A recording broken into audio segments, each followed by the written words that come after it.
Personal notice. Danger's my stock and trade. If the job's too tough for you to handle, you got a job for me, George Valentine. Write full details.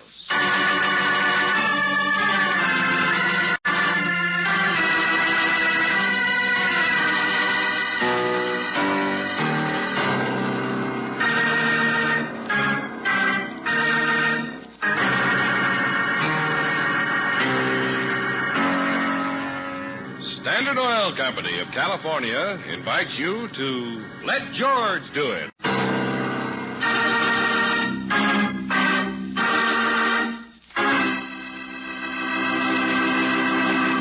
In just a moment, we'll begin tonight's adventure of George Valentine. Say, did you forget a Christmas present for your car?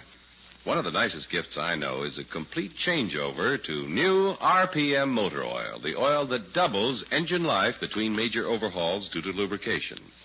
Don't forget to replace the filter element, too. You'll be giving yourself a gift of smoother driving and top engine protection all year round by getting new RPM motor oil at independent Chevron gas stations or standard stations where they say and mean, we take better care of your car.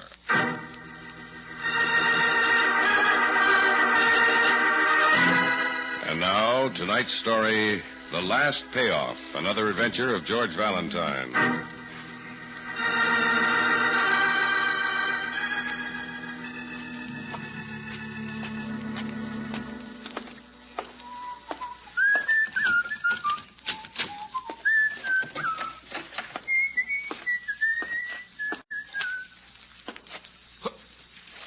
Hey, who did this? What in the... The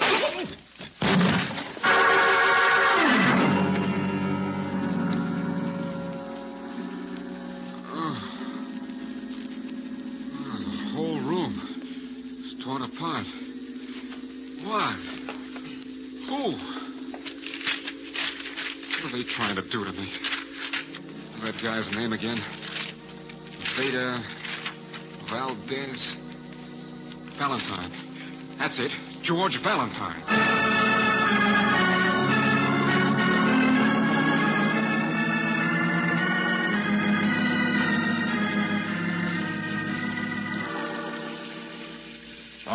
Okay, Bartell. Stop shaking. So somebody ransacked your place here. And yet you say nothing was taken. Yeah, that's right, Miss Brooks.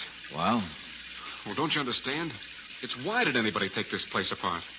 What are they trying to do to me? What do you mean, do to you? I can't afford any trouble. I'm an ex-con. Oh, a little matter you forgot to mention when you wrote to me, eh, Buster? Yeah, I forgot. Isn't that terrible? I figured I'm entitled to get a little help like any other human being. Wasn't that a lot of nerve for me to think that? Okay. Skip the dramatics. What were you in jail for? I stole a car. Got drunk and stole a car. It was my second offense. Spent 18 months in the pen. So I figured I'd find me a small town somewhere and make a new start. Why this particular small town, Linfield? Because I knew someone here. Someone I thought might give me a hand. Clear that up, will you? Man, my wife and I met in Chicago. That's where I come from. Big fat guy. Nice. Good connections. John Logan. We hit it off fine. Said if I ever needed help, I should look him up. I suppose your wife is here with you. You suppose wrong, lady. She left me flat while I was in jail. She's someplace in Europe, on the chorus line of a girlies show. Ruthie is the loyal kind. Why make a big mystery of all this? A sneak thief got in here, you surprised him, he knocked you out and ran. No, that's not the answer, Valentine. Somebody was looking for something special. Looked in every little place. Even went through my pockets when I was dead to the world. Ripped open the lining of my jacket.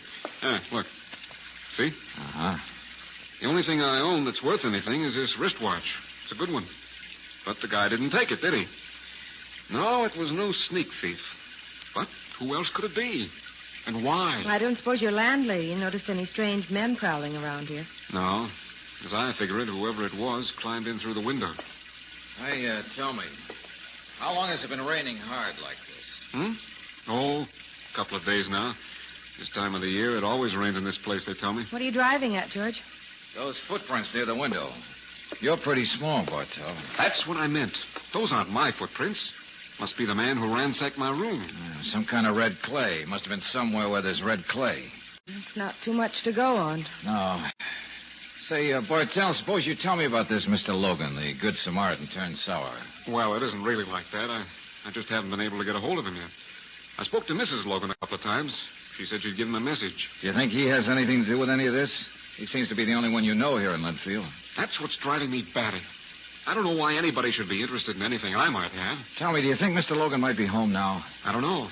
I saw him this morning. You did? Yeah, I was on a bus, and it passes the back of his house.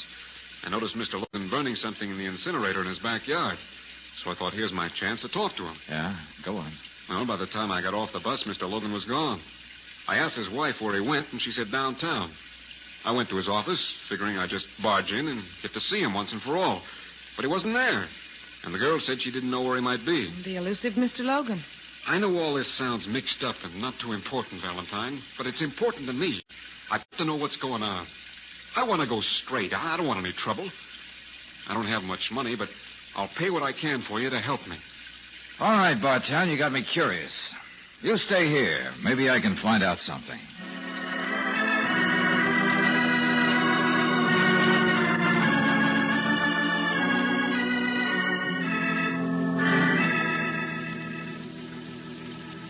No, Mr. Valentine. Mr. Reese and I are quite through talking. Oh, Mrs. Logan, I could wait in the next room. Oh, it's all right, young man. Mrs. Logan is right. Talking doesn't do much good. You will convey my message to Mr. Logan, won't you? Of course. Although, frankly, I don't understand it. He'll understand. That's the important thing. And I know he'll listen to you very carefully. Really? Oh, you might also tell him I'm a patient man. Very patient. But my patience is wearing thin. I'll tell him. I know he'll understand that. Good day. No. I'll let myself out. Now, where were we before we were interrupted by Mr. Reese? You assured me you didn't know a thing about that client of mine, Mr. Bartell. That's right. And I certainly didn't know a thing about his wife, his young, pretty wife, as I gather now. Mm-hmm. So, that's that, I guess. Surely, Mr. Valentine, if you really want to know about Mr. Bartell, our local police will help you.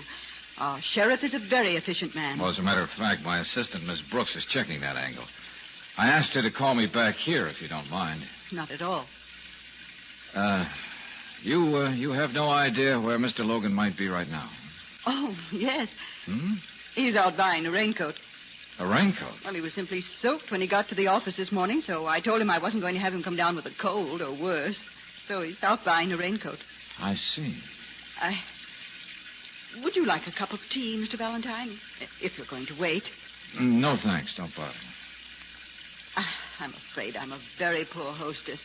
But I have been rather upset. Really?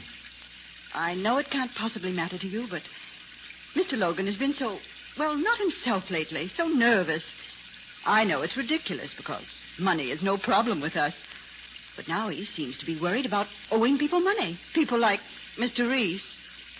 And this is one time he won't listen to me, talk to me about it. Perhaps I could help. I'm sorry. Tell you what. Maybe we will have that cup of tea. It might cheer up both of us. And this constant rain might be good to have a cup of... Excuse me. Hello. Hello. May I speak to Mr. Valentine, please? This is Claire Brooks. Of course. Just a minute. It's for you, Mr. Valentine. Oh, thanks. Yeah, Brooksie, did you find anything about our friend Bartell? No, George. I'm afraid the police are in too much of a dither to be much help. Dither? What are you talking about? Most of them are down at the only place in town where there's clay. What? That's right, red clay. And, George, there's been a murder there.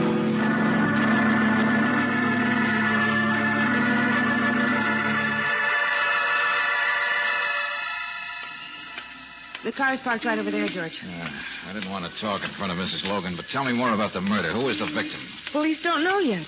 A weasel-faced little man who was seen coming here to Linfield every month or so for almost a year. Yeah? Very interesting thing, George. There were some footprints leading away from the clay pits. Large footprints. Oh, a ransacking friend, maybe, huh? Could be. Oh, there was something else. Oh, what? Some woman walking in the street a couple of 100 yards away from the clay pits was scared by a man hurrying away from there. A big fat man in a dark blue raincoat, she said. Or at least that's what a boy who runs a service station not far from there reported. Uh-huh.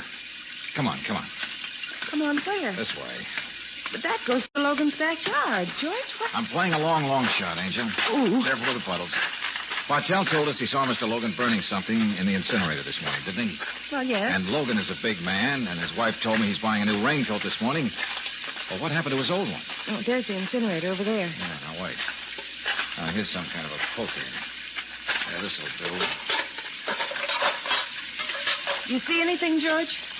Everything pretty well burned to ashes. Everything seemed... What is it? Oh, it's a piece of metal. Belt buckle. Still covered with some cloth. Blue cloth. That's it, all right. Logan burned his dark blue raincoat.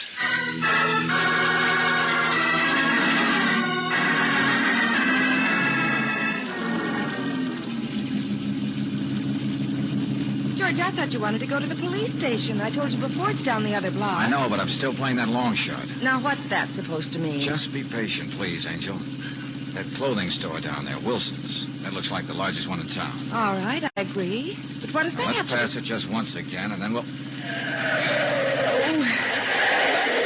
All right, so you can stop on a dime. Now what? That big fat man just coming out in a brand new yellow raincoat. Mr. Logan? I wouldn't be surprised. Stay here, Angel. I still have a client, remember? I want to talk to Logan before we stick the police on him. Now, George, be careful with him. Sure, okay. Mr. Logan? Mr. Logan, wait a minute. Hey, please, wait. What do you want? I don't know you. Well, the name's George Valentine. Never heard of you. Please, I'm in a hurry. I'm very busy. I came to Linfield because a man named Bartell wrote to me. What? I'll kill you. I'll kill you with my bare hands. Now, take it easy, friend. You're out of your class. What else do you want from me?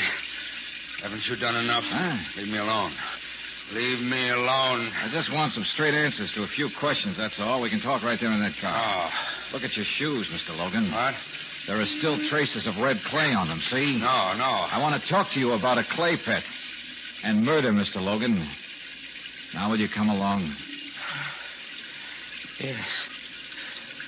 Yes, I'll go with you. I must talk to somebody. Anybody.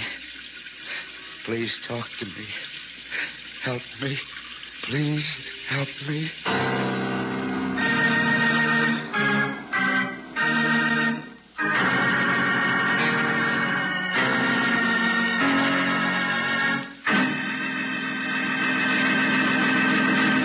In just a moment, we'll return to tonight's adventure of George Valentine.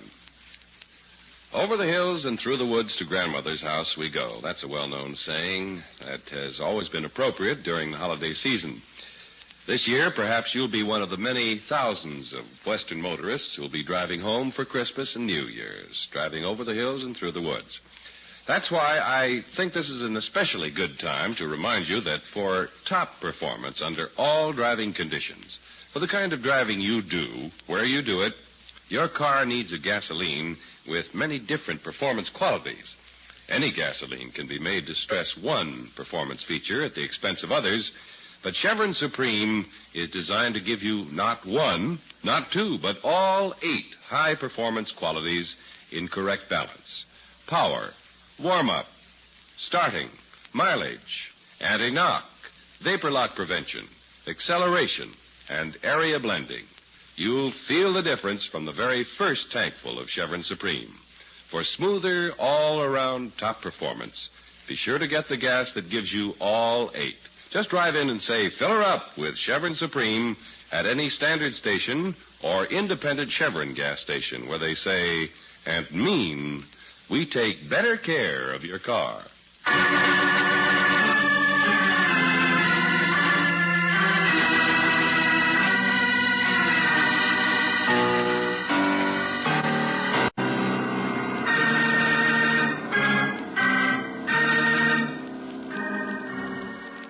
An ex-convict, Ray Bartell, pleads that he's trying to go straight. Hires you to find out who ransacked his room and why. Only the case is complicated by the murder of a man the police haven't been able to identify, and the fact that the leading suspect is one of the town's leading citizens, John Logan. And as you sit with him in your car on a rain-swept street, you know he's close to the breaking point. That is, if your name is George Valentine. If you're sort of a private detective, Mr. Valentine, then you're just what I may need. And you, Miss Brooks, you seem so understanding. It's been so long since I could really talk to anybody. Please, Mr. Logan, you must calm Now, down. Mrs. Logan is a fine woman. Fine and good, but I couldn't talk to her, not after what I've done to her. Now, look, we're not going to get anywhere until you get hold of yourself and tell us what happened in some sort of order. Things happen in life in any order. Do they make any sense? Mr. Logan, you were seen leaving the clay pits. Your footprints there were photographed by the police. Don't you understand? I didn't kill Joe. When I got there, Joe was already dead. Oh, so that was the name of the murdered man. The police were unable to identify Joe, him. that was the only name he ever gave me. You'd think for all the money he got from me, he'd at least give me his full name. Joe, the collector. Joe, the tormentor. Joe. Cut that out, Mr. Logan. Joe. Yes, I'm sorry. All right, then.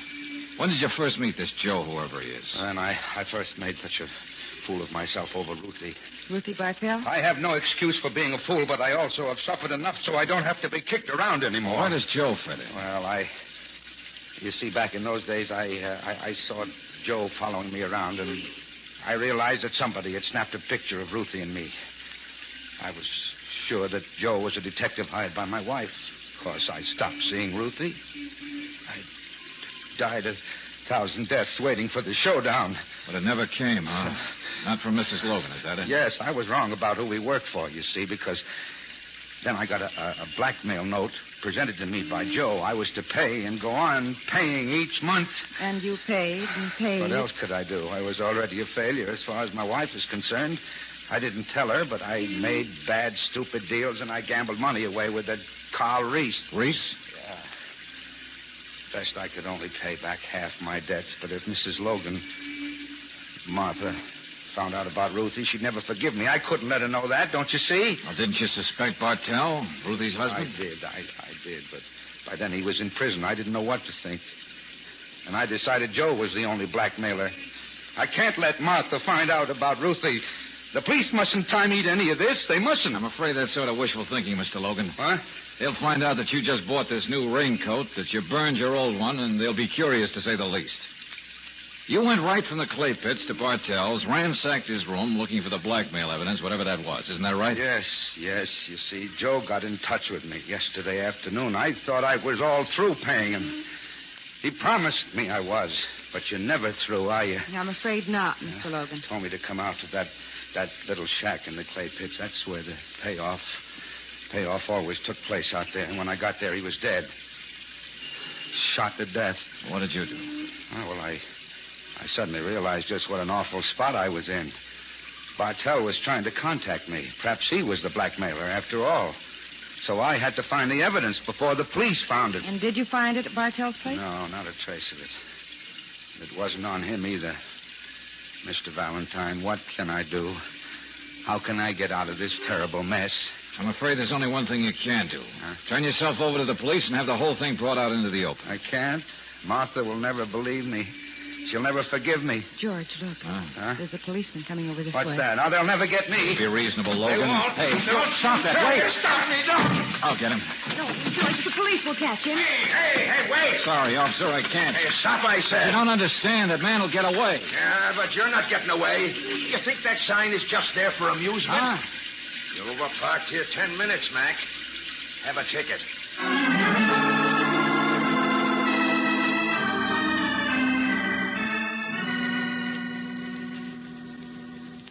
Don't worry, Valentine. The pickup order is out on Logan. He seems to be our man, all right. Was there any additional information about this man, Joe, Sheriff? Not much. Typical blackmailer, shifty, covered his tracks. Anything on the gun? We'll know when we find it. 38. 2 bullets fired. Thanks, Sheriff. Where are you going, George? The sheriff's got his murder, but we still have a client, remember?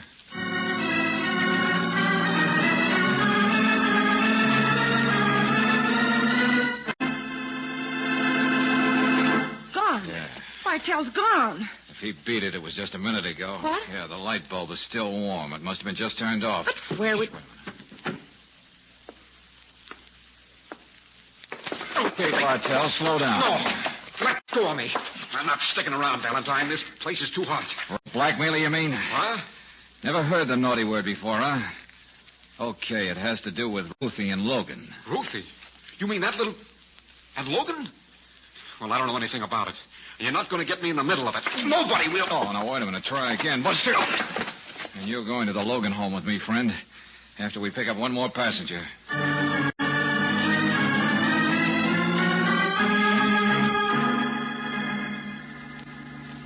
Yes, I'm a gambler.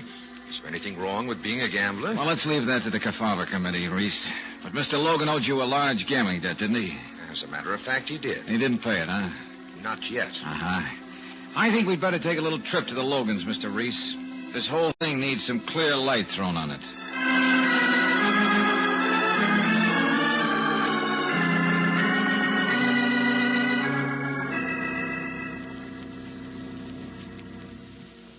He's gone. He's running from the police. But where is he running? Here, Mrs. Logan. Please drink some of this coffee. Bartell and Reese are in the living room with one of the sheriff's men. All right, Angel. We'll wait for the sheriff before we talk any more to them. Thank you, my dear. I wish I could cry like other women. Cry for John and cry for me. Cry because I must have failed him so awfully. He couldn't come to me and talk to me. You have no idea where he might have gone, Mrs. Logan? No. In the state of mind he was in, it would be better if the police knew where he was. He came in and he told me all he's done about that Mrs. Bartell and all the money he'd paid in blackmail and all the money he owes, as though money were the most important thing in the world. He told me all that and he cried. Mr. Valentine, John isn't a murderer. That much I know. I hope you're right. I told him not to run, but he wouldn't listen to me. He packed his bag and he kissed me and he ran out. If they catch up with him and he tries to get away from them, they'll... All right, Mrs. Logan. The evidence against your husband is quite strong, but maybe we can still help him. Maybe... Help? Do you think we can? Really? Joe was a blackmailer. Mr. Logan was being blackmailed. The obvious conclusion was that there was a fight and Mr. Logan killed him. Well then, George? But suppose Mr. Logan was right, and Joe was only the go-between, and Joe proved difficult to his employer, the real blackmailer. But who could that be? How could we ever find that out? Well, it could be Bartell. Even though he was in prison, he could have kept in contact with Joe. And all this business about coming here to get a job and going straight is so many lies. Maybe you're right, Mr. Valentine. Or perhaps it was even somebody like Mr. Reese who's the real blackmailer. Mr. Reese? Aren't you reaching a little now, George? Well, why? Mr. Logan had quite a bit of money, all right, but not enough to pay all his legal debts and his gambling debt, which, by the way, couldn't be collected legally. So Mr. Reese could take a rather unorthodox but effective way of collecting his debt by blackmailing the money out of your husband, Mrs. Logan. And there could be others then who might possibly be the blackmailers. John wouldn't be the only one with the motive for killing Joe. Uh-huh, that's exactly what I meant. Why bring me here, Sheriff? Never mind. John. They've caught up with him, George. Well, this is it, Brooksie. All right, Logan. Just sit here. John, are you all right? I didn't do it. I didn't kill anybody. No one will believe me. He already told me about his being blackmailed, and he was running. And that makes him as good a suspect as we need, Valentine. At this point, I don't know myself what to think. John, you mustn't say that. You can leave that valise here, Logan. You won't need it anymore. No, wait. What? You were holding on to that valise for dear life. There was no money on the dead blackmailer. Here, let me see what's in it. Ties, rose shirts, underwear, pajamas, socks, extra suit. All nice and neat. And under it, bedroom slippers and... And what? And a gun. What? Gun? A .38, 2 bullets missing. No. John, there must be some awful mistake. I have an idea we'll find the gun is the one that killed Joe. And then... And then it'll put the final coffin nail in the case against you, Miss Logan. George! What did you say, Mr. Valentine? Yes, you, Mrs. Logan. Your husband was so afraid you might find out about him and Mrs. Bartell, and still it was you who blackmailed him. How can you say anything like that, George? Why would she do it? Well, now, that's two questions, Angel, and I think I have some pretty definite answers to both. Well, come on, let's have them. What's all this? Well, strangely enough, Sheriff, it's what you said about the valise when you opened it that intrigued me even more than the presence of the gun. What's that? Will you make sense? All right, Mr. Logan is a man. More than that, a very upset and distraught man. Yeah.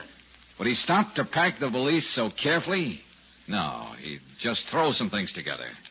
Yeah, a woman packed that bag. She wanted you to run, Mr. Logan. You're insane. Think back, Mr. Logan. You didn't really pack that bag now, did you? Well, I don't know. I guess maybe I didn't. And since Mrs. Logan had the gun to put in, she's the one who used it on Joe, the man she hired as the go-between. Any more proof, Valentine? A woman identified the fat man running away from the clay pits as wearing a dark blue raincoat. So what? Logan himself admitted he was there. How could she tell the color in the dark? That's right. And it was raining. It would just look black. Only one woman could say what she did. The wife who knew the color of the raincoat her husband wore. And the reason you were out there, Mrs. Logan, is because you had that argument with Joe and you killed him. Make him stop saying that, John, please. No, let him go on. I was wondering why you were so careful to point attention to your husband having to buy a new raincoat. But what would be the motive, Valentine? A wife blackmailing her own husband? Oh, we've discussed some unusual causes for blackmail before, haven't we, Mrs. Logan? And you understood very well. A little matter of revenge. Your husband failed you, squandered your money, played around. And you had to get your revenge. And you did. Made his life a hell. Martha, you didn't. Tell him you didn't. And you got most of the money, too, didn't you? But you killed Joe. And in desperation tried to blame your husband for his murder, and you almost succeeded. Martha, don't let him go on saying... And now that we know what to look for, we'll find the money, Mrs. Logan, Stop, and then... stop. Martha. Stop looking at me like that. You cheat. You silly fool. I'm glad. Whatever torture I brought you, I'm glad you understand. I hate you. Hate you.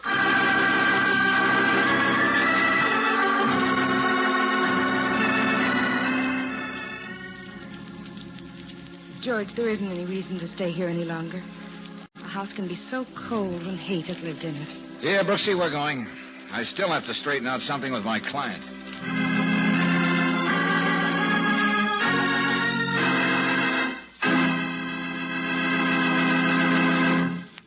Holiday time is Jingle Bell time, and a good time to remind you that new RPM motor oil doubles engine life between major overhauls due to lubrication, and more than meets the heavy-duty motor oil requirements of every car manufacturer. New RPM helps cut unnecessary repair bills and puts the jingle back in your pocket where it belongs. Get new RPM motor oil for your car at independent Chevron gas stations and standard stations where they say and mean, we take better care of your car.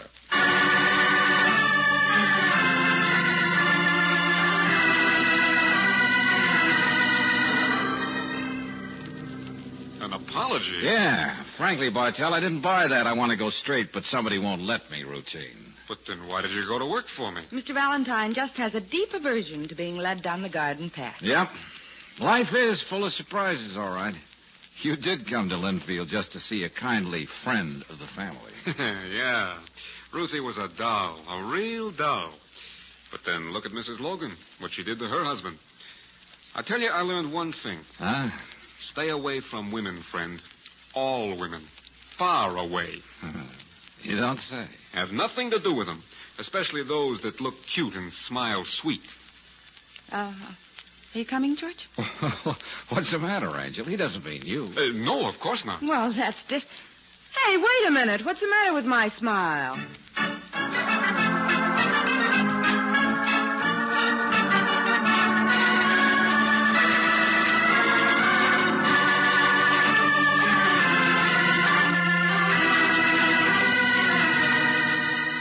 Tonight's adventure of George Valentine has been brought to you by Standard Oil Company of California on behalf of independent Chevron gas stations and standard stations throughout the West. Robert Bailey is starred as George with Virginia Gregg as Brooksie. Let George Do It was written by David Victor and Jackson Gillis and directed by Kenneth Webb. Lee Patrick was heard as Mrs. Logan, Kenny Ross as Logan, Byron Kane as Bartell, Hal K. Dawson as Reese, and Joe Forte as the sheriff. The music is composed and presented by Eddie Dunstetter. Your announcer, John Heaston.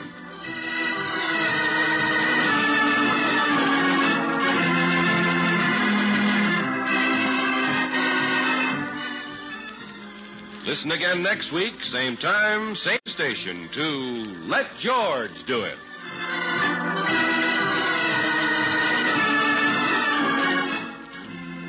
Let George Do It is heard overseas through the worldwide facilities of the Armed Forces Radio Service. This is the Mutual Don Lee Broadcasting System.